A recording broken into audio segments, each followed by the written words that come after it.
If you're someone that's worried about spoilers in upcoming episodes, I'm happy to say that this show will spoil it for you. Hey everybody, this is David, and today I'm going to be talking about The Flash, Season 3, Episode 10, Borrowing Problems from the Future. And I gotta say, this was a nice return back after a, couple week hiatus. I guess a month hiatus, right? It's practically been a month since the last episode of The Flash. Maybe a little bit more. And I thought this episode was a really nice comeback. And let's get talking about this. I guess let's get right through it. First of all, we got the Flash, Barry and Kid Flash, Wally, now working together. Wally's in his suit. He's helping Barry take down criminals. So things are looking pretty easy.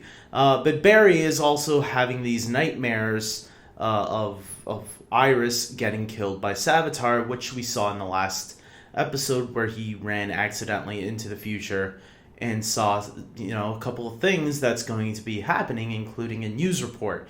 And funny enough, in this news report, he sees this bad guy with an eye patch, and he's remembering it in his dreams. And I'm going to admit this, I actually forgot that he was watching the news when he was there, because when that guy showed up, the criminal showed up with the eye patch, who looked like David Hasselhoff as Nick Fury from that TV Shield TV movie. I swear he looked like him for a second. At first I thought it was Deadshot from Arrow, and then I realized, oh no, that's not him. He's wearing a leather jacket, and Deadshot is dead. And so I was kind of confused at who this guy was, but then I remember, oh yeah, that's right, he went to the future and saw a news report, that's right. And they eventually did confirm it. One thing that I was kind of worried about was whether or not Barry would keep this secret throughout the entire episode, that he was in the future and that he witnessed all of this.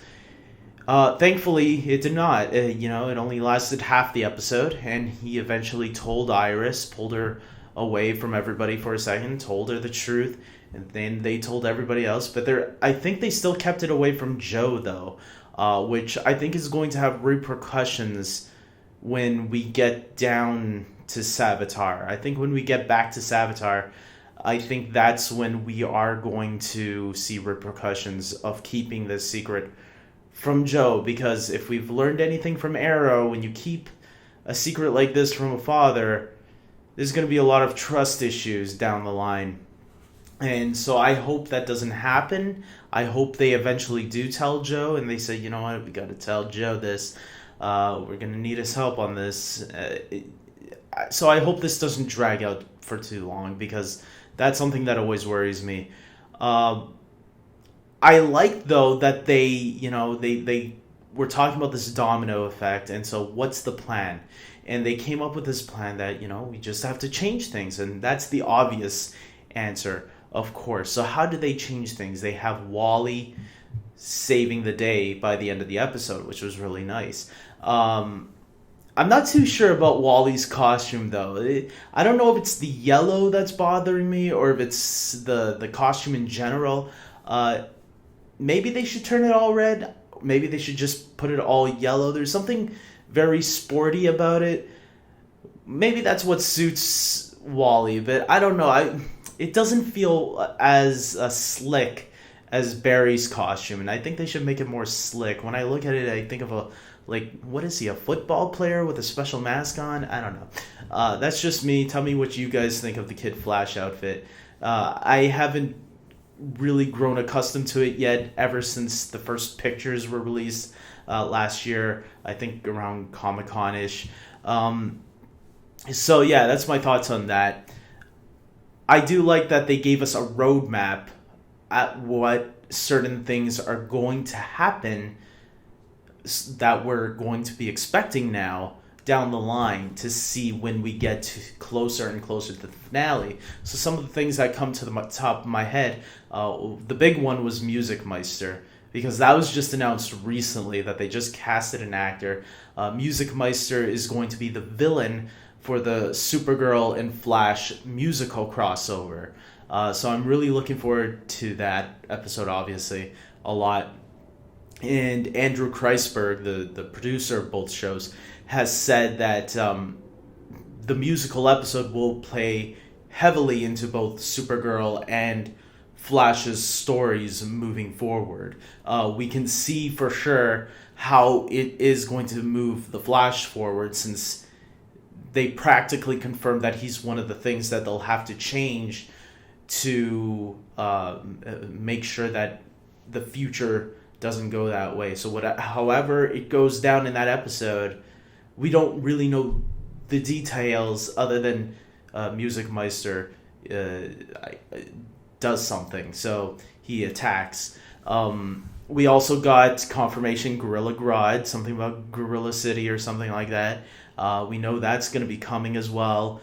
And that was one of the last things. Apparently Star Labs closes.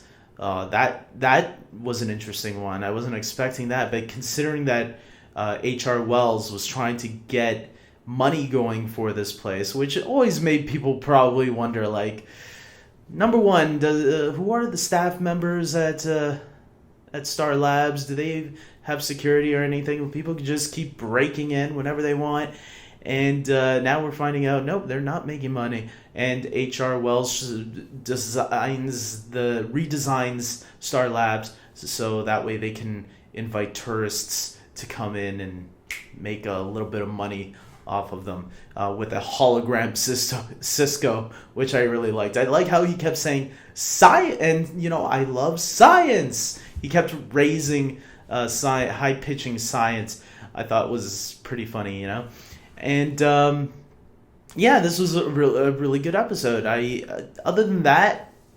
Other than Wally's costume being a little off for me, I did feel the final confrontation with the villain seemed a little bit weak. But other than that, I think it's on a nice track. It gave us little things to look forward to in the order that we're going to be seeing them. I'm guessing that's going to be the order. I mean, unless the future is changing now that they just changed something, that means the future's already changing in some capacity.